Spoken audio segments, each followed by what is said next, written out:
Sorry sir, माफ कर दो। चल ठीक है राजू, शुरू करें।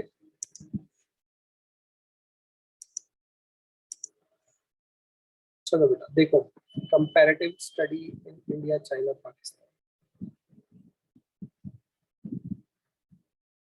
देखो बेटा, सर नहीं स्क्रीन उठा नजर रहा आ रही फोन वो। है? अब स्क्रीन नजर आ रही है? हाँ, क्या कह रहा है राजू? सर फोन नहीं उठा रहा है, व्हाट्सएप और नॉर्मल कॉल दोनों ट्राई कर लिया है। कोई बात नहीं, सो गया होगा। चल छोड़ो, कोई बात नहीं, रिकॉर्डेड देख रहे। देखो बेटा, आपको पोर्शन नजर आ रहा है इंडिया का? देखो ये तो इंडिया का मैप है। Yes sir. पहले ना जम्मू एंड कश्मीर जो था ना, ये यहाँ पर था। ये जो हमारा पूरा एरिया ना, पहले यहाँ ऊपर जम्मू कश्मीर के ऊपर का जो एरिया नजर आ रहा है ग्रीन वाला, ये आजाद यस सर। कश्मीर पाकिस्तान नजर आ रहा है लेफ्ट हैंड साइड पे। जी ये सर। है अक्साई चाइना। देखो यहाँ पर हमारा डिस्प्यूट चल रहा है, ठीक है, डेमचौक। और ये जो हमारे पास चाइना बॉर्डर है, इस पूरे एरिया में हमारी चलती है प्रॉब्लम हमेशा। और चाइना कोशिश क्या करता रहता है, देखो नेपाल समझ रहे हो बेचारा कहाँ फंसा हुआ, देख रहे हो? दोनों के बीच में फंसा पड़ा है एकदम। हाँ, भूटान फंसा हुआ है, नेपाल फंसा हुआ है। तो ये दो कंट्रीज के ऊपर चाइना चाहता है मेरा कंट्रोल हो जाए। अब अरुणाचल प्रदेश तो इंडिया का पार्ट है, तो ये 3-4 जगहों पर इंडिया की रहती है हमेशा प्रॉब्लम। ठीक है, कहाँ कहाँ पर प्रॉब्लम है ये आप देख देख सकते हो सारा। ठीक है, तो ये हमारा इंडिया चाइना पाकिस्तान का मैप है। इंडिया चाइना पाकिस्तान तीनों की डेट्स लिखी हुई है। इंडिया आजाद हुआ 15 अगस्त 1947 को। पाकिस्तान आजाद हुआ 14 अगस्त 1947, एक दिन पहले। और चाइना 15, जो हमारा 1 अक्टूबर 1949 को रिपब्लिक ऑफ चाइना बना था, वहां पे पीपल्स रिपब्लिक ऑफ चाइना बना था। ठीक है, दोनों के दोनों जो आते हैं वो मैप उनका इंडिया ही है, सबके अंदर एशिया।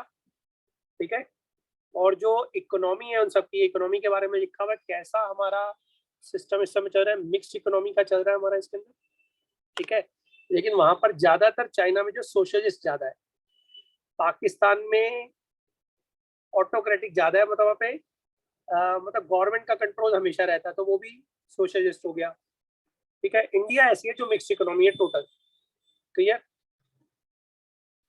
अब पाकिस्तान की जो पॉपुलेशन है वो नंबर 1 है, 1376 मिलियन। इंडिया की पॉपुलेशन नंबर 2 पर है, ठीक है, 13 एंड 11 मिलियन। और पाकिस्तान की पॉपुलेशन इन सब में 3rd नंबर पे आती है, 208 मिलियन।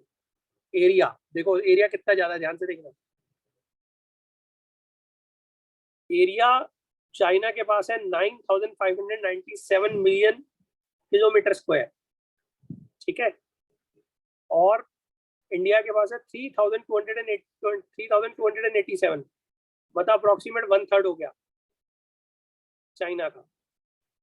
और पाकिस्तान के पास 8,88,913 किलोमीटर स्क्वायर है।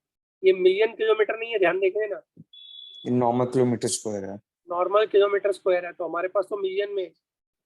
ठीक है, अब all the economies are classified into developing nations. ठीक है, सारी इकोनॉमीज जो होती है वर्ल्ड की डेवलप्ड और डेवलपिंग नेशन में कन्वर्ट होती है, बट इंडिया कैसी है, हमारी सारी कंट्रीज डेवलपिंग है। World economies are trying to adopt various means which will strengthen their own domestic economy. हर कंट्री क्या कोशिश करती है कि उसकी डोमेस्टिक इकोनॉमी क्या हो जाए, स्ट्रांग हो जाए। They themselves form regional and economic groupings such as SAARC, Economic Union, Asian, G8, G20, BRICS, etc. Various economies trying to understand the developmental processes pursued by their neighboring countries, as it allows them to realize their own strengths and weaknesses in comparison to their neighbors. अलग अलग economy try करती हैं understand the development process pursued by the neighbor countries, as it allows them to realize their own strength and weakness in comparison to their neighbors. Her country अपनी neighbouring country को देखती है और check करती है कि वो क्या कर रहे हैं। इससे पता लगता है कि हम उनसे स्ट्रांग है या हम उनसे वीक है, और हमारे में क्या क्या गलती हुई और हमने क्या बेटर करा उनसे। आपको पता है एक बात, इंडिया नंबर 1 आता है। अच्छा चलो एक बार कुछ बातें बताता हूँ आपको, बाई चांस अभी दिमाग में आ गई तो बता देता हूँ, मैंने बताई नहीं पहले कभी। एग्रीकल्चर हमारे देश में व्हाइट रिवॉल्यूशन है, मैंने आपको लास्ट टाइम बताई भी थी वही बात। इंडिया नंबर 1 कंट्री है पूरे वर्ल्ड के अंदर मिल्क प्रोडक्शन के अंदर, पता है आपको वही बात। यस सर, आपने बताया था। दूसरी बात, इंडिया के अंदर दूसरे नंबर पे ब्लू रिवॉल्यूशन आता है। ब्लू रिवॉल्यूशन किसे कहते हैं बताओ। अच्छा, व्हाइट रिवॉल्यूशन का एक और नाम भी है पता है आपको। व्हाइट रिवॉल्यूशन का नाम होता है ऑपरेशन फ्लड। लिख लो अपने पास, व्हाइट रिवॉल्यूशन ऑपरेशन फ्लड। कब शुरू हुआ था ये पता है भाई? व्हाइट रिवॉल्यूशन कब स्टार्ट हुआ था? 1970 में स्टार्ट हुआ था। व्हाइट रिवॉल्यूशन कब स्टार्ट हुआ था? 1970 में। स्टार्ट किसने करा था पता है? वर्गिस ने। ठीक है, व्हाइट रिवॉल्यूशन, सर क्या नाम बताया दूसरा? Operation flood.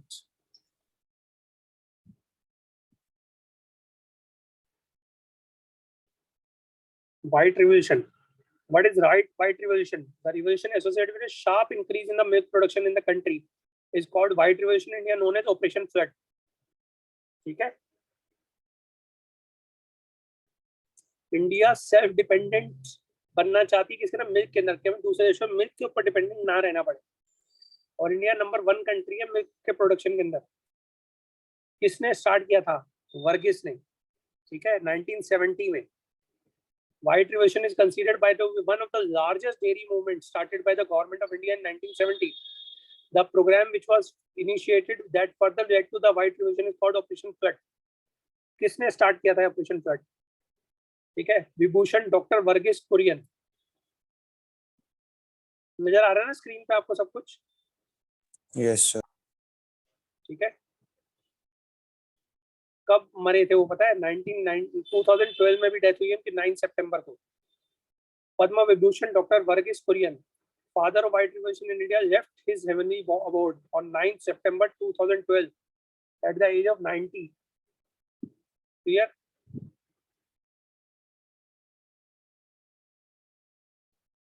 What is Yes. white revolution? The white revolution, known as Operation Flood, was launched in 1970. It was initiated by India's National Dairy Development Program. इसका नाम भी लिख लो, ये नाम भी आपको याद करना। नेशनल डेयरी डेवलपमेंट बोर्ड ने शुरू किया था इसको। नेशनल डेयरी डेवलपमेंट बोर्ड ने शुरू किया था, मैं नाम आपको बताना भूल गया हूँ।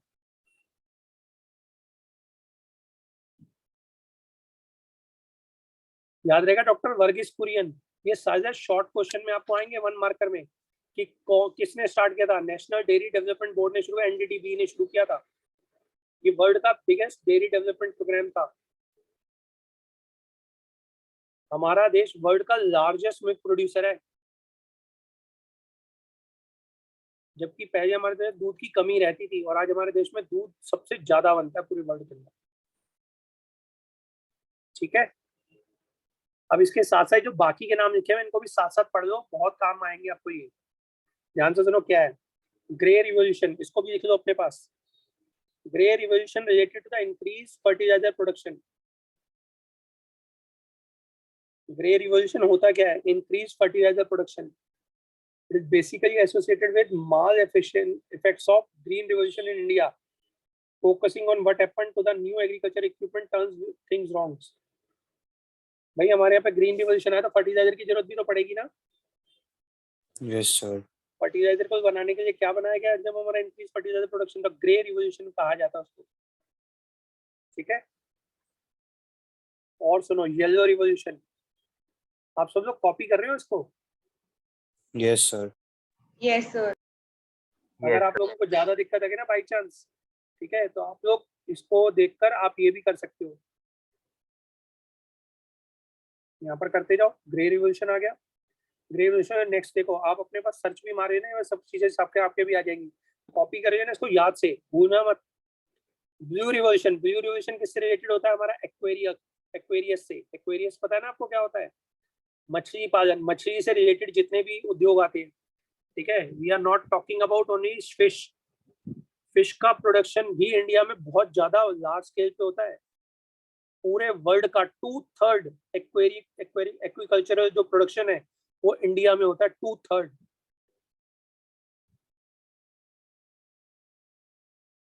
ठीक है, द ब्लू रिवॉल्यूशन, नीली क्रांति, नीली क्रांति is an initiative taken by the government for the growth of aquaculture industry. It started in China as it accounts for 2/3 of total aquacultural production worldwide. ठीक है,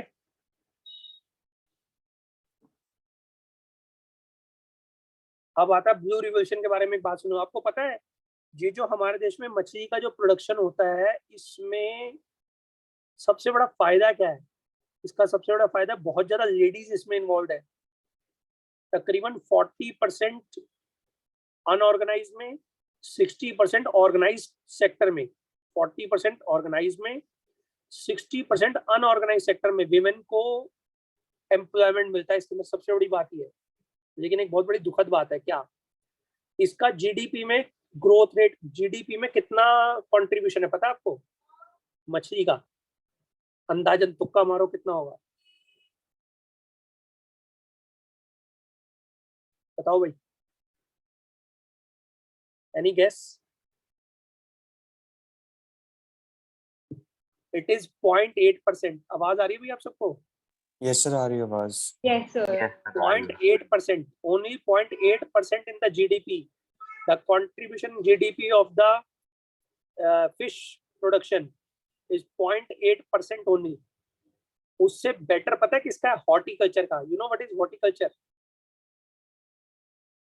व्हाट इज हॉर्टिकल्चर? बताओ, horticulture का मतलब पता है आप लोगों को? No sir. सर पढ़ा तो याद नहीं आ रहा।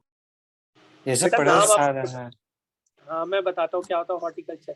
एक हो गया एग्रीकल्चर। एग्रीकल्चर में हमारी फसलों के बारे में बात की जाती है। ब्लू रिवोल्यूशन में फिश के बारे में बात की जाती है। व्हाइट रिवोल्यूशन में दूध के बारे में बात की है, मिल्क एंड मिल्क प्रोडक्ट्स, आज नोन एज व्हाइट रिवोल्यूशन। अब हॉर्टिकल्चर क्या होता है? हॉर्टिकल्चर मतलब फूल, पत्तियां, वनस्पति, ये सब चीजें हमारी हॉर्टिकल्चर में आती हैं।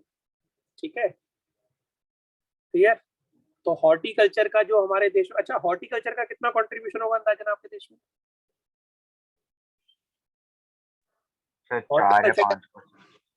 हॉर्टिकल्चर का तकरीबन 6% का हमारा कंट्रीब्यूशन है जीडीपी के अंदर।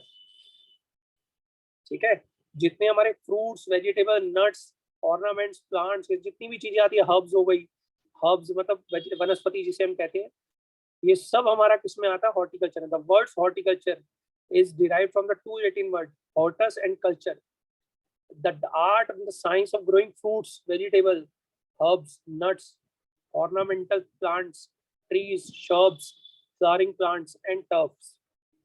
Clear? 4 तरह का हॉर्टिकल्चर होता है। कौन कौन सा? Pomology or called fruticulture, fruit के अंदर हमारा प्रोडक्शन होता है। The production of fruits and nuts, viticulture, the production of grapes intended for wine making, floriculture, flowering and ornament plants. ठीक है बेटा? हाँ जी Raje, clear? Yes sir. Yes, sir. Horticulture, horticulture का हमारे देश में जो प्रोडक्शन है वो अप्रोक्सीमेट 6% है जीडीपी के अंदर। इसकी भी एक खास बात है, इसके अंदर भी जो विमेन का जो कंट्रीब्यूशन है, विमेन को जो एम्प्लॉयमेंट मिलती है वो बहुत ज्यादा है। लेकिन एक बहुत बड़ी दिक्कत है, 2 दिक्कतें जो हमारे देश में फेस करते हैं। क्या? नंबर 1, इस सेक्टर को, जो हमारा फिश वाला सेक्टर है, फिश वाले सेक्टर की बात करूंगा मैं, फिश वाले सेक्टर को कभी भी गवर्नमेंट से कोई क्रेडिट की हेल्प नहीं मिल पाती, क्योंकि इनके पास कोई ऐसी चीजें नहीं होती जिनको गिरवी रख सके। इसीलिए बैंक्स इनको ज्यादातर लोन नहीं देते। ये सबसे बड़ा ड्रॉबैक है। दूसरी बात, ये लोग ज्यादातर गरीब होते हैं, अमीर लोग कभी नहीं मिलेंगे आपको इसके अंदर। मोस्टली शिप वगैरह जो डालते हैं, शिप जो बोट्स वगैरह बनाते हैं जिसके अंदर की पकड़ने जाते हैं, उनको बनाने के लिए इनके पास पैसा नहीं होता, और गवर्नमेंट से इनको मदद इसलिए नहीं मिलती क्योंकि रिस्की बिजनेस हो गया है, कभी भी बोट डूब सकती है। समझ रहे हो? हाँ जी बेटा, क्लियर है? अब आ Yes. गया, मतलब ब्लू रिवोल्यूशन पढ़ा दिया, व्हाइट रिवोल्यूशन, ग्रीन रिवोल्यूशन हो गया। अब आ गया रेनबो रिवोल्यूशन। रेनबो रिवोल्यूशन छोड़ दो आपके पास, ये एनिमल सर येलो रेवोल्यूशन क्या था? हाँ जी, येलो रेवोल्यूशन क्या था? येलो रिवॉल्यूशन मैंने भी आपको पढ़ाया कहाँ है? येलो रिवॉल्यूशन की भी हमने बात नहीं करी बेटा। सब आपने नाम लिया था ना, इसलिए मेरे एकदम से ध्यान आया। अभी हमने येलो रिवॉल्यूशन पढ़ा नहीं।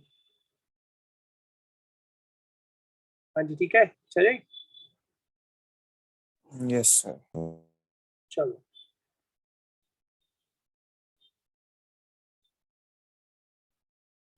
अब आ गया हमारे पास रेनबो रिवॉल्यूशन।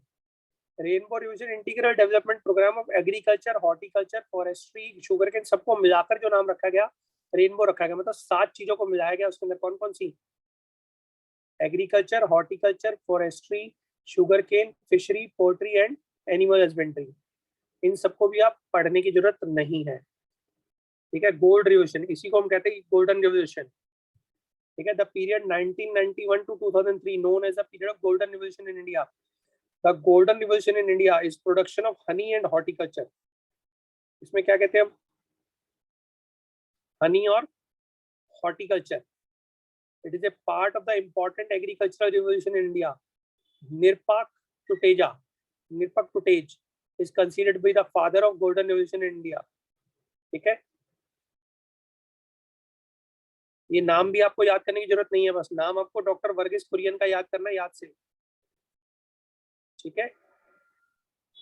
बस आपको इस बार गोल्ड रिवॉल्यूशन का पीरियड पढ़ लो, 2001 to 1991 to 2003। ठीक है। What is red revolution? Tomato and meat production जब शुरू करा गया था, ठीक है, विशाल तिवारी ने शुरू करा था, ये father of the red revolution. ये भी छोड़ दो, आपको कुछ पढ़ने की जरूरत नहीं है। बस आपको सिर्फ इतना ही याद करना है, आप बाकी की सब चीजें छोड़ दो, नॉट ऑफ योर यूज। ठीक है। ऐसे बहुत सारे रिवॉल्यूशन इंडिया में करे गए हैं, बट अभी तक हमने किसी के बारे में कोई बहुत ज्यादा नॉलेज गेन नहीं की है। ठीक है जी। 1986 to 87 to increase the production of edible oil, especially mustard and sesame seeds, to achieve self-reliance is known as the yellow revolution. हाँ जी ठीक है राजे, तू येलो रिवॉल्यूशन पूछ रहा था ना? Yes. ठीक है। जब हमारे देश में एडिबल ऑयल को बनाने की प्रोडक्शन किया गया, मस्टर्ड ऑयल, मस्टर्ड पता है क्या होता है? तो दाल है ना तो एक तरह की इसकी, है दाल है ना शायद से तो एक तरह की। मस्टर्ड। सर तेल भी आता है मस्टर्ड का। वो तो ऑयल हो गया ना, मस्टर्ड ऑयल हो गया स्पेसिफिकली। मस्टर्ड कहते किसे है? तो पता नहीं, मस्टर्ड ही नहीं पता तुम्हें? सर कुछ तो मस्टर्ड फ्लावर या तो होता है, कलर, कुछ तो या तो कलर होता है, कुछ मस्टर्ड तो कलर भी होता है, फ्लावर में पता नहीं होता है। सर। मस्टर्ड कलर होता है? सर सॉस हाँ भी सर आती सुना है। है, सब बहुत कुछ होता है मस्टर्ड। आप मेन बताओ। अरे बेटा मस्टर्ड का तुम्हें रियल मीनिंग नहीं पता, मस्टर्ड क्या होता है? नहीं सर, चीजें सुनिए, मस्टर्ड कलर सर हो गया, मस्टर्ड की फ्लावर चीज में हो से गई। निकल घर में सरसों का तेल आता है ना? सर तो जब हमने कहा मस्टर्ड ऑयल तो वही तो हो गया। हाँ तो सरसों का तेल फ्लावर होता है। बेटा, सरसों सरसों। ठीक है। सर मैंने बोला था सरसों। अच्छा सॉरी, मैंने सुना नहीं। फिर भाई अगर आपने बोला मैंने सुना नहीं। मस्टर्ड का मतलब सरसों होता है बेटा। सरसों का प्रोडक्शन शुरू करा गया, सरसों का तेल बनाना शुरू करा। ठीक है, क्लियर? डन। Okay sir. चलो अब आगे चलते हैं, इसको छोड़ देते हैं, अपन वापस इस पे आते हैं। तो अभी मैंने आपको सारा बता दिया। अब आप सबसे ज्यादा जो ध्यान रखोगे वो ब्लू रिवॉल्यूशन के बारे में ध्यान रखोगे। कुछ बातें बताइए, ध्यान से सुनना। 0.8% जीडीपी में प्रोडक्शन रेट है किसका? ब्लू, जो हमारा फिशरी का है। ठीक है। और जो हमारा हॉर्टिकल्चर का है वो है 6% के नियर अबाउट हमारा जीडीपी में कंट्रीब्यूशन है इसका, हॉर्टिकल्चर का। क्लियर? Yes sir. 1970 में स्टार्ट करा गया। नेशनल बोर्ड ऑफ एग्रीकल्चर जो हमारा डेवलपमेंट था उसने शुरू, डेयरी डेवलपमेंट ने शुरू करता, एनबीवीडी ने। ठीक है। तो ये आपको याद करना है। और जो हमारे पास डॉक्टर कुरियन, डॉक्टर वर्गीस कुरियन ने हमारा इसको शुरू करा था, ये 2-3 नाम आप याद कर लो। ठीक है। Various economics tries to understand the development process pursued by the neighbor, ये हो गया था। Focus of this lesson क्या होगा? We will be comparing the trends in various economic and human development indicator with the two principal neighbors। दो principal neighbor है, कौन कौन से? चाइना और Pakistan. India is a democratic country. China is moving toward to a liberal reconstruction of the command economy। ठीक है, restructuring command economy को reconstruct कर रही है। और पाकिस्तान कैसी कंट्री है? Having an authoritarian, militarist, political power structure. तीनों इकोनॉमीज का जो पावर स्ट्रक्चर है वो डिफरेंट है। इंडिया डेमोक्रेटिक है फुल्ली, हमारे यहाँ पे किसी भी धर्म का मंदिर, मस्जिद, गिरजा कुछ भी बनाने में दिक्कत नहीं है, वहां पर बनाने में भी दिक्कत है, समझ रहे हो? वहां पे ऐसी कोई धर्म नहीं अडॉप्ट कर सकते जल्दी। China is moving to be more liberal restructuring of command economy, command economy को रिस्ट्रक्चर कर रही है, लेकिन हो नहीं पा रहा वहां पे, क्योंकि जो नेता जो वहां पे बैठा हुआ है ना, वो अपने आप को अपनी सीट छोड़ने को तैयार नहीं हो रहा।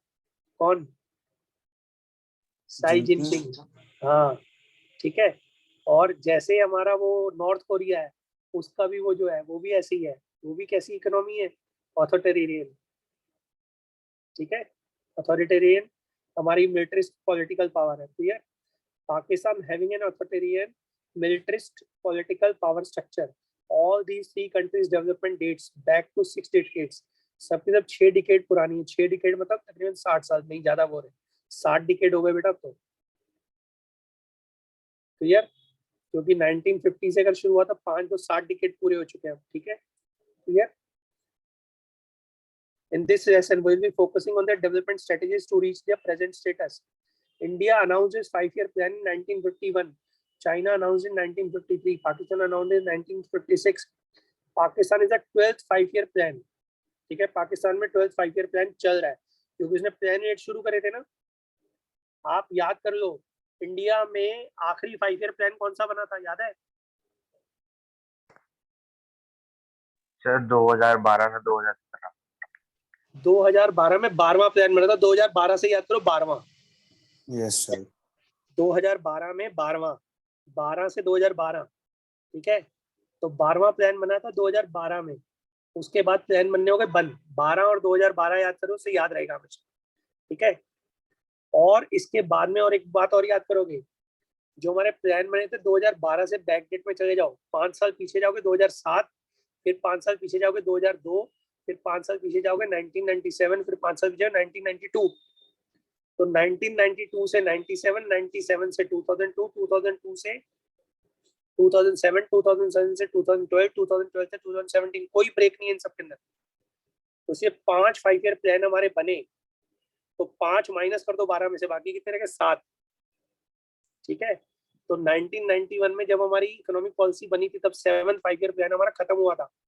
91, 92 में फिर दोबारा प्लान नहीं बना था हमारा, क्लियर? अच्छा, इससे Yes, पहले sir. प्लान्स की डेट बताओ क्या क्या थी? 3 तिखी 2 दुखी बताए थे ना आपको। Yes sir. 3 तिखी 2 दुखी। 3 दुखी मतलब पहले 3 प्लान ईयर बने, फिर 3 नहीं बने, ठीक है, 3 साल नहीं बना मतलब प्लान। 1951 से 1956, 1951 से 1956, 1956 से 1961, 1961 से 1966 तक प्लान बना। अब 66 से लेकर 67, 68, 69, 3 साल हमारा प्लान नहीं बना, ठीक है। अब ध्यान से सुनना, फिर 1970 में प्लान बना, 1970 टू 1974, 74 टू 79 प्लान बनना चाहिए था हमारा, लेकिन ये प्लान हमारा 5 साल का बना था, 4 साल में टर्मिनेट हो गया 1978 में। कौन सा प्लान? 5th 5-year प्लान जो बना था, समझ गए? 1974 टू 79 तक का प्लान बना था, फिर 1 साल पहले टर्मिनेट हो गया, क्योंकि हमारे देश में इमरजेंसी लग गई थी। फिर 2 साल का फिर गैप आ गया, 78 टू 79, 79 टू 80, ठीक है। 2 साल का गैप आ गया, 79 टू 80, 80 टू 80, 78 टू 79, 79 टू 80, 2 साल का फिर गैप। 3 तुखी 2 दुखी, मतलब 2 बने फिर 2 नहीं बने। 3 तिखी, 3 का मतलब 51 टू 56, 56 टू 61, 61 टू 66, 3 हो गए, फिर 3 साल नहीं बना। 66 टू 67, 70, 68, 69, 70 में बना, फिर जाके 69 टू 74 बना, फिर 5 साल पूरे करे उसने। 74 टू 79 बनना था, 2 प्लान पूरे हुए, 2 फिर नहीं बने, 78 टू 79, 79 टू 80, फिर 80 से 85 तक बना, और 85 से 90 तक का प्लान बना, लेकिन फिर हमारा प्लान बंद हो गया 2 साल दोबारा से, ठीक है। तो 91, 92, 92, 92 के अंदर जाके दूसरा प्लान बना फिर हमारा, फिर उसके बाद में लगातार चल रहा था। अच्छा, उसके बाद 5 लगातार बन गए। 5 लगातार बन गए, ठीक है। 3 2 जो जोड़े बने थे ना 3 और 2 के, वो सब खत्म कर दिए, 5 पूरे बना दिए इकट्ठे। फिर मोदी गवर्नमेंट आ गई, मोदी गवर्नमेंट ने कहा जी प्लानिंग सिस्टम सब बेकार है, बंद करो इसको। नीति आयोग आ गया। अब ये आया कब था? ये आया था 1 जनवरी 2015 को नीति आयोग आ गया था। तो प्लानिंग करनी हमने बंद कर दी, लेकिन अब जो प्लान चल रहा था उसको हमने रोका नहीं, बनने नहीं दिया। 2005 उसको कंप्लीट होने के बाद अब प्लान नहीं बनते, ठीक है। तो अब तकरीबन 5 साल होने जा रहे हैं हमारे देश के अंदर, और अब हमारे देश में कोई प्लानिंग सिस्टम नहीं है, कोई गवर्नमेंट प्लान नहीं बनाती। अब कौन से प्लान बनते हैं? एवरी ईयर प्लान बनते हैं, 1 ईयर प्लान बनते हैं, ठीक है। डन। अच्छा, इसके अंदर खास बात क्या है? पहले जो प्लान था वो सेंट्रल गवर्नमेंट बनाती थी 5 ईयर प्लान के अंदर, और स्टेट को सिर्फ कह देते तुम्हें इम्प्लीमेंट करना है। लेकिन अब प्लान के अंदर दोनों का कंट्रीब्यूशन रहता है, स्टेट का भी और सेंट्रल गवर्नमेंट का भी। पहले डाउनवर्ड अप्रोच थी, ऊपर बनेगा प्लान और नीचे की तरफ जाएगा। अब नीचे से ऊपर की अप्रोच की गई है, अपवर्ड अप्रोच की गई है। स्टेट से पहले पूछा जाएगा, स्टेट बनाएगी और सेंट्रल गवर्नमेंट उसको अप्रूव करेगी। प्लान बनाने का तरीका अब हमारा चेंज कर दिया गया। क्लियर होती बात? Yes sir. हाँ जी, ठीक है।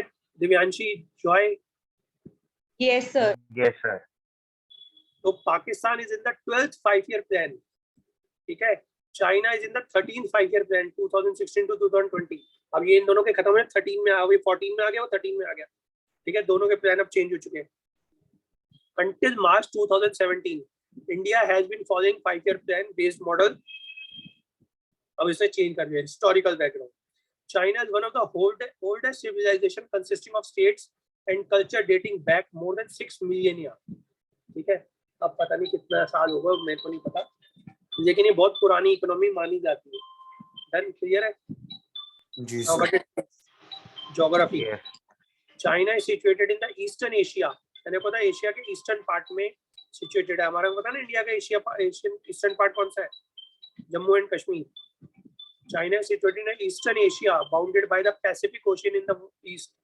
It is the 3rd largest economy in the world, next to Canada and Russia, with area of 9.6 million square kilometer. ठीक है। China has been the world's largest economy. People's Republic of China under one-party system. People's Republic of China India के one-party system, मतलब एक ही party है, वहाँ पे अलग-अलग party बनती नहीं है। Sectors of production are owned and operated by the government. China is the world's largest economy. Great leap forward 1958 में आया था, सब मैंने बता रखा ऑलरेडी, बस आप एक बार रीड कर दो, ठीक है। माओ जेडोंग, नाम याद रखना, माओ जेडोंग, ठीक है। Initiated the Great Leap Forward in 1958, लिखा हुआ है सामने 1958.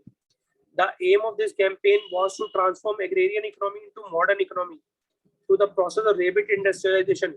मतलब हर घर के अंदर एक इंडस्ट्री लगाना मस्ट कर दिया गया। Clear? Yes sir. Under this program, people were encouraged to set up industries in their backyard. हर घर के बैकयार्ड में इंडस्ट्री लगानी मस्ट कर दी गई। क्लियर? देन अब ये देखो हमारा कम्यून सिस्टम जो दिखा रहा है। अब देखो कितना बड़ा लैंड है, कितने सारे लोग एक साथ काम कर रहे हैं, ठीक है। This is the commune system. In rural area communes were started. Under this commune system, people collectively cultivated lands. In 1958, 26,000 communes were there. ठीक है। फिर आया Great Proletarian Cultural Revolution 1966 to 1976, under which students and professionals were sent to work and learn from the countryside. However, Russia had conflict with China. It withdrew its professionals who had earlier sent to China to help in the industrialization process. Clear होती बात? 10 years of turmoil, 1976 to 1976, mass movement to arrest capitalist trend. ये capitalist trend को बंद करने का एक तरीका था, बट हो नहीं पाया है। क्लियर? जी sir. Reforms introduced in China, आप ध्यान से सुनना कब कब रिफॉर्म्स हुए।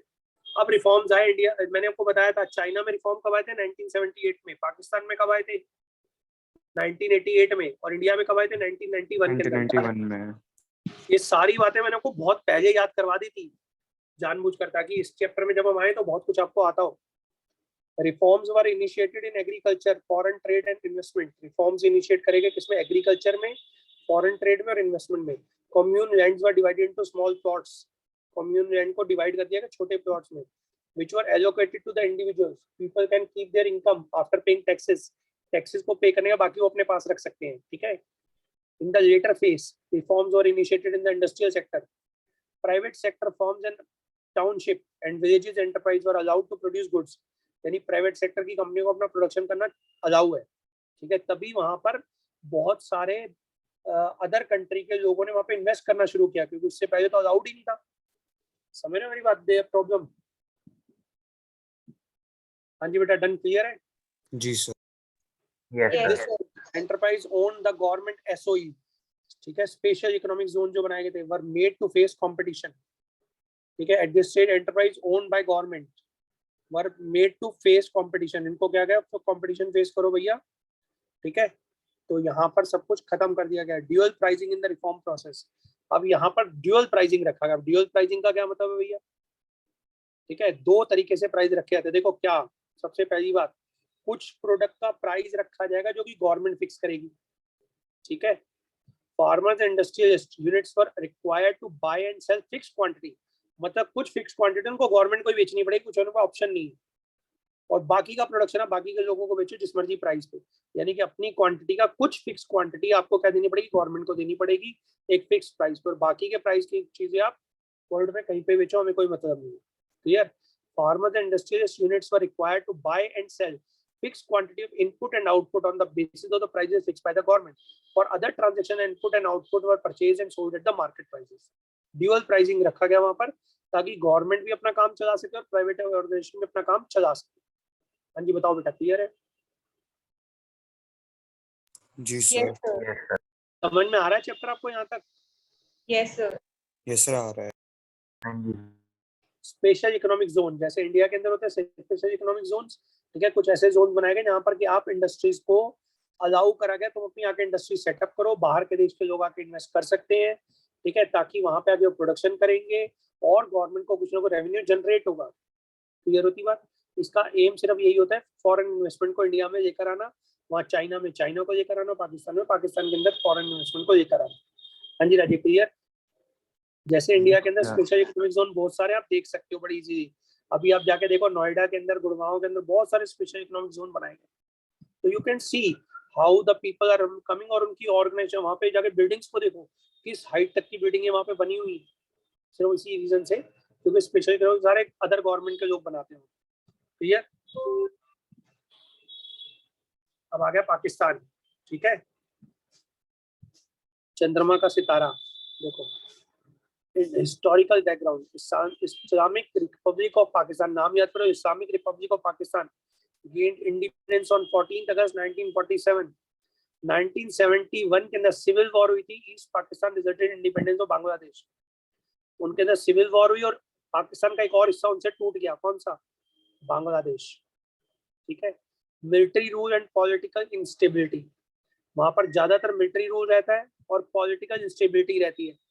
मतलब ये समझो 70 सालों में मुश्किल से 10-15 साल भी ऐसे नहीं रहेंगे, 20 साल, जब वहां पे डेमोक्रेटिक गवर्नमेंट रही होगी. ज्यादातर जगहों पर वहां पर कौन सी गवर्नमेंट रही है? हमेशा वहां पर हमेशा जो मिलिट्री का रूल रहा है वहां पे, ठीक है. हाँ जी बेटा, done. Okay. Yes sir. Geography.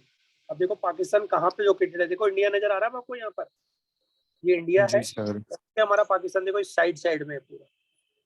ऐसा नहीं इसका एरिया कम है, एरिया बहुत ज्यादा हमारा. देखो पूरा जो जम्मू एंड कश्मीर है उससे ज्यादा एरिया यहाँ पे ऊपर के पोर्शन में आ गया.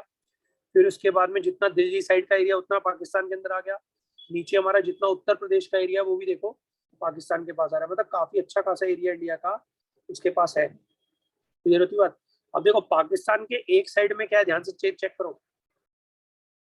पाकिस्तान के लेफ्ट साइड में देखो क्या है, अफगानिस्तान. उसके साथ ईरान, और ऊपर क्या रहा, तजाकिस्तान. ठीक है, क्लियर? अब जो यहाँ से जो कंट्री शुरू होती है अफगानिस्तान के बाद में ईरान वाले एरिया में, यहाँ पर ऑयल का प्रोडक्शन शुरू होता है. इसीलिए पाकिस्तान को ऑयल बड़े आराम से मिल जाता है. समझ गए? Yes sir. अब ज्योग्राफी क्या बताती है? इसकी ज्योग्राफी हमें बताती है साउथ एशिया में है. अंडरस्टूड है? East, west, north, south. ठीक है, तो साउथ में आएगा. Located in south Asia and border central Asia in the middle east. 7,96,095 square kilometre का इसके पास लैंड है. Cultivated area approximate 2,21,300 square kilometre है. ठीक है। फॉरेस्ट इसके अंदर कितना है 42,300 स्क्वायर किलोमीटर, बहुत छोटा सा फॉरेस्ट है इसके पास। पॉपुलेशन एंड लैंग्वेज, पॉपुलेशन कौन सी है और लैंग्वेज कितनी है? 6th most populous country in the world, ये सबसे ज्यादा 6th मोस्ट पॉपुलस कंट्री है वर्ल्ड। 188 इन 2015 एंड 208.57, इसका क्या मतलब है बता सकते हो? 188 इन 2015, 208.57, इसका क्या मतलब है बता पाओगे? जितनी पॉपुलेशन है ये पॉपुलेशन है 188, पॉपुलेशन ये 188 की पॉपुलेशन है उसकी। नहीं से, वो तो ऑन एन एवरेज बता देना, नंबर बाद में आगे लग जाएगा जितने भी होंगे, 1000 या lakhs millions उसमें। जॉय जी आप सर बताएं। मिलियन होगा सर। Million 188 मिलियन 2015 में, इसको 208 मिलियन 2020 में। हाँ जी दिव्यांशी आप क्या कहते हो? कुछ और तुक्का मारो। सर मैं भी वही कह रही हूँ जो जॉय कह रहा है। सभी गलत बता रहे हो तो। Everyone is wrong. इसका मतलब है 188 पर्सन्स पर स्क्वायर किलोमीटर। समझ गए? Okay sir. 188 लोग रहते हैं 1 किलोमीटर, 1 स्क्वायर किलोमीटर के अंदर, और पहले थे 2015 में 188, अब है 208। सोचो पॉपुलेशन कितनी तेजी से बढ़ी है ऐसे एरिया में। 5 साल के अंदर तकरीबन 10% से ज्यादा पॉपुलेशन बढ़ गई उनकी। ठीक है, पहले -5.5% की ग्रोथ रेट थी, इस समय 2.1% की ग्रोथ रेट है। अच्छा चलो 2.1% को पढ़ के मुझे एक बात याद आई। आपको पता है जीडीपी की ग्रोथ रेट इंडिया में क्या रही है अप्रोक्सीमेट हमेशा एट एन एवरेज? 5% से लेके 8% के बीच में, 6 से 8% कह सकते हैं हम। लेकिन आपको पता है एग्रीकल्चर सेक्टर की ग्रोथ रेट कितनी रही है हमेशा अप्रोक्सीमेट? आइडिया तुक्का मारो। 4 या 5 2 3 या 4। 2.5 3%। 2%। ठीक है, जीडीपी के अंदर जो हमारे पास जो एग्रीकल्चर सेक्टर है उसके अंदर जीडीपी की ग्रोथ रेट है 6 से 8%, लेकिन एग्रीकल्चर सेक्टर की जो ग्रोथ रेट रही है एट एन एवरेज 2% रही है। और इसी के कारण से, क्योंकि एग्रीकल्चर सेक्टर बहुत बुरी तरह से पिटा हुआ है इंडिया के अंदर, उसकी ग्रोथ रेट ज्यादा नहीं है। इसीलिए हमारे देश में उसके लिए क्या जरूरी है? हमारे लिए रूरल डेवलपमेंट जरूरी है। हम रूरल डेवलपमेंट का चैप्टर पढ़ ही सिर्फ इस कारण से रहे हैं कि रूरल डेवलपमेंट, जो रूरल एरिया है हमारे इंडिया का, विलेज वाला जो एरिया है, उसकी जो ग्रोथ रेट है मीजर 2% है। समझ रहे हो मेरी बात? इसी रूरल डेवलपमेंट पढ़ रहे हैं। रूरल डेवलपमेंट के पढ़ने के कई सारे रीजन है। क्या रीजन है? नंबर 1, जीडीपी में उसका कंट्रीब्यूशन बहुत कम है। नंबर 1, हमारे देश की मोस्ट ऑफ द पॉपुलेशन जो है रूरल एरिया में रहती है। नंबर 2, नंबर 3, वहां पर पॉपुलेशन जो रहती है वो पॉवर्टी लाइन से नीचे है।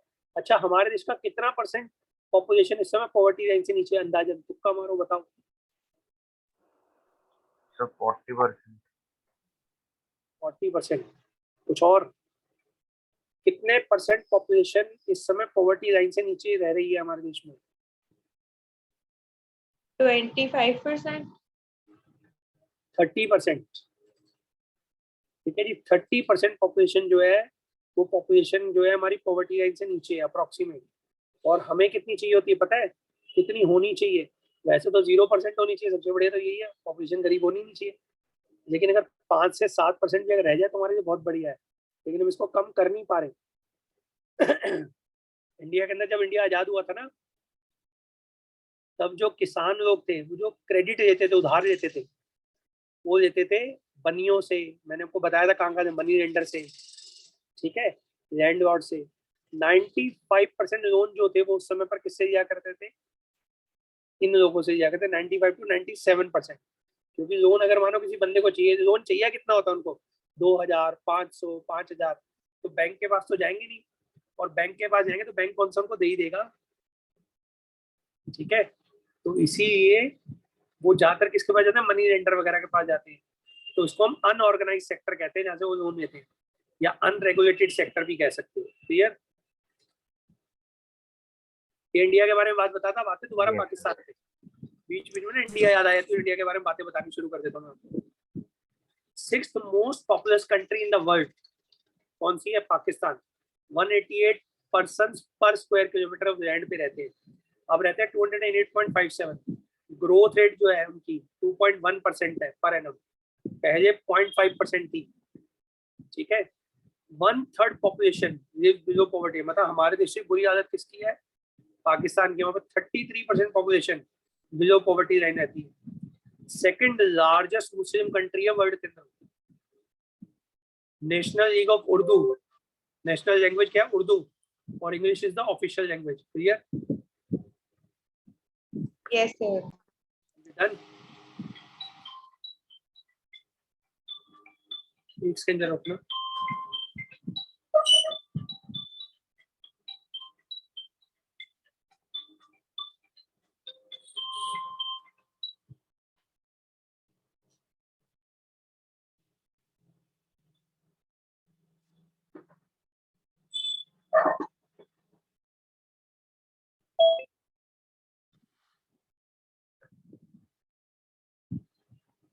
हाँ तनिष, कैसे बने थे क्या सर? पकोड़े? नहीं सर, आज तो बने ही नहीं हमारे घर पे पकौड़े कुछ भी। क्यों, क्या हुआ? नहीं, मैं कहा जॉय खाने जाता, तूने कहा मैं भी खा के आऊंगा। अरे नहीं सर, शायद दाल चावल बने हैं घर पे। अच्छा, तो मिक्स इकोनॉमिक सिस्टम। अब इकोनॉमी कैसी है भाई? पाकिस्तान की इकोनॉमी मिक्स इकोनॉमी कहलाती है किसी एंगल से नहीं, लेकिन वहां पे कुछ कह सकते हैं, पब्लिक सेक्टर भी और प्राइवेट सेक्टर दोनों ही एग्जिस्ट करते हैं। ठीक है, कौन कौन सी कंपनीज है वहां पे देख लो, नाम आपके सामने रखे हुए। पाकिस्तान स्टेट ऑयल, ठीक है, PIA, नाम तो मुझे भी नहीं पता इतने इनके। पाकिस्तान स्टेल, NBP, ये तो गवर्नमेंट सेक्टर की हो गई। प्राइवेट सेक्टर में क्या क्या है? नेटसोप, ठीक है, S&P global, OVAX, mentor graphics, data, तेरा डाटा, जो कोई भी है, मेरे को पता नहीं है, बाकी ये सब नाम है वहाँ पे। ठीक है, क्लियर? आपको इनको याद करने की भी जरूरत नहीं है, सिर्फ पढ़ने हैं। सर नाम किससे हैं? वहाँ के उनके जैसे ही नाम होंगे ना, जैसे वो है वैसे उनके नाम। In 1950 to 1960, Pakistan introduce a variety of regulated, देखो अनरेगुलेटेड ने regulated policy framework for the growth of domestic country, domestic industry के लिए बहुत सारे रेगुलेटेड पॉलिसी फ्रेमवर्क बनाए गए। The policy combined tariff. अच्छा एक बात बताओ, एक आइडिया तुक्का पूछ रहा हूँ वैसे, जब हमारा देश आजाद हुआ होगा तो नेहरू जी पहले प्राइम मिनिस्टर बने, बताओ कैसी इकोनॉमी चाहते थे, डेमोक्रेटिक या कैसी? आइडिया, कैपिटलिस्ट, सोशलिस्ट या मिक्स इकोनॉमी, कैसी इकोनॉमी वो चाहते थे बताओ अंदाजन? Sir capitalist. हाँ जी बताओ, कैपिटलिस्ट, सभी का यही कहना है? समय तुक्का मारना, सोशलिस्ट। तुक्का ही मारना तो सोशलिस्ट। नेहरू जी का कहना ये था सोशलिस्ट इकोनॉमी होनी चाहिए हमारे देश। सर मेरा तुक्का सीधा। नेहरू जी ने यही कहा था, सोशलिस्ट इकोनॉमी होनी चाहिए हमारे देश के अंदर, पूरा का पूरा कंट्रोल गवर्नमेंट के हाथ में रहना चाहिए। सही से जिस तो पहले वो नहीं थी ना, ग्लोबलाइजेशन वगैरह। हाँ, तो उन्होंने सोशलिस्ट इकोनॉमी बनाने का सोचा था, बट लेकिन बाद में बट्टा बैठ गया। लेकिन बाकी लोगों से जब डिस्कशन करा गया तो उन्होंने कहा फिर ये तो वही बात हो गई कि पहले ब्रिटिशर्स रूल कर रहे थे, अब हमारे देश की गवर्नमेंट रूल करेगी, फिर लोगों को क्या फर्क पड़ा? लोगों को आजादी का कैसे पता चलेगा, आजाद हुआ हमारा देश? फिर तो यही हुआ, एक बंदे की उससे गुलामी से छूटे, अपने लोगों की गुलामी के अंदर आ गए। गुलाम तो तब भी रहे लोग, तो नहीं, पहले उनकी गवर्नमेंट रूल कर रही थी, अब तुम्हारी गवर्नमेंट रूल करेगी, फर्क क्या है? तो उन्होंने कहा नहीं, हम मिक्स इकोनॉमी लाएंगे और यहाँ पे डेमोक्रेसी होगी, मतलब लोग चूज करेंगे गवर्नमेंट को, बस चाहे तो रखें नहीं तो हटाओ। समझ गए? जी सर। अब ये पाकिस्तान की बात पढ़ रहे हैं, तो हम चाइना की बात नहीं कर रहे हैं, पाकिस्तान की बात नहीं है। देखो एक्चुअली ना बीच बीच में क्या था, मुझे पाकिस्तान इंडिया से रिलेटेड बहुत सारी बातें याद आ जाती है बीच बीच में, तो मैं आपसे डिस्कशन करने लग जाता हूँ, और आप मेरी बातों को प्लीज जरा ध्यान से सुना करो। और अगर आप ये बातें अगर दोबारा देखना है तो सबसे बढ़िया तरीका पता है, वीडियो दोबारा मंगवा लिया करो क्लास में, और एक बार दोबारा सुना करो, क्योंकि इतनी बातें आपको किताब में मिलेंगी नहीं, आप जाके किताब उठा के देख लेना, जितनी बातें मैं आपको बताता हूँ ना। समझ गए कि नेहरू जी क्या चाहते थे, क्या हुआ था, कब क्यों हुआ था, ऐसा क्या हुआ था, वैसा क्या हुआ, ये सब बातें किताबों में लिखी नहीं हुई है, ठीक है, तो आपको याद रहेगी ना, बहुत काम आएंगी आपको। पेपर Yes, में sir. लिखते हैं मटेरियल याद रहेगा आपको, अच्छा ये ऐसा हुआ था वैसा हुआ था, क्योंकि मेरी बातें ही आपको काम आएंगी पेपर के अंदर। हाँ जी, 1950 to 1960 Pakistan introduced a variety of regulated policy framework for the growth of domestic industry. The policy combined tariff protection for manufacture of consumer goods together with the direct import control on competing imports. मतलब कोई भी import जो कि हमारे देश की country के production के ऊपर कंपटीशन कर रहा है, उसके ऊपर डायरेक्ट कंट्रोल रखाया गया, ठीक है।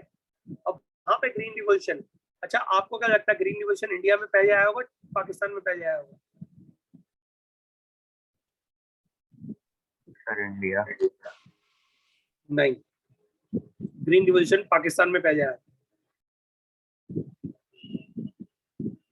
ग्रीन रिवोल्यूशन देखे कब आया था पाकिस्तान में? मेरे को डेट याद नहीं आ रही, मेरे ख्याल से 1960 था, 1958 था,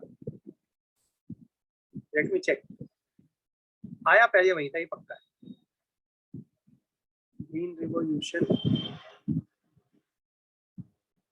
इन पाकिस्तान, 5 बज भी गए।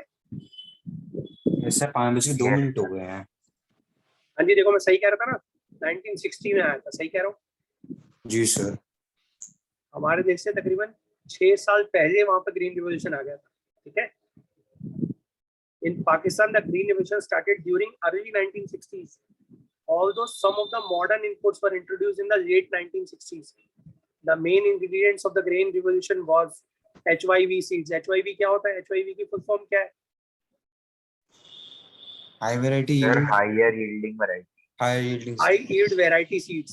HYVS, high yield variety seeds. Fertilizer, pesticide and irrigation. ठीक है? Clear? Done? Yes sir. वहां पर किसने इंट्रोड्यूस करा था? डॉक्टर बोरलॉग ने। ये डॉक्टर बोरलॉग ने ही पूरे वर्ल्ड के अंदर स्टार्ट करा था, ध्यान रखना इस बात को। डॉक्टर बोरलॉग जो था, ठीक है, Mohammad Manzoor Bajwa and the other Pakistani scientist to breed high productivity wheat varieties increased yield by 25% during 1961 to 1969. Dr. Borlaug, along with the USDA, CMIT, Pakistan partners and scientists around the world, brought the green revolution to Pakistan. तो सबसे पहले doctor Borlaug ने, Norman E Borlaug था इनका real name, ठीक है, इन्होंने start करा था पाकिस्तान में ग्रीन रिवोल्यूशन। एक सेकंड बेटा, वेट करो, पता नहीं कोई फोन बजा रहा है,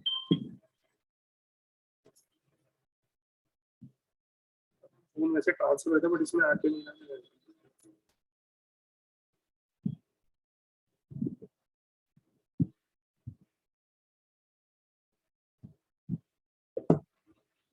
हाँ जी राजेश, ठीक है, डन, क्लियर है? जी सर।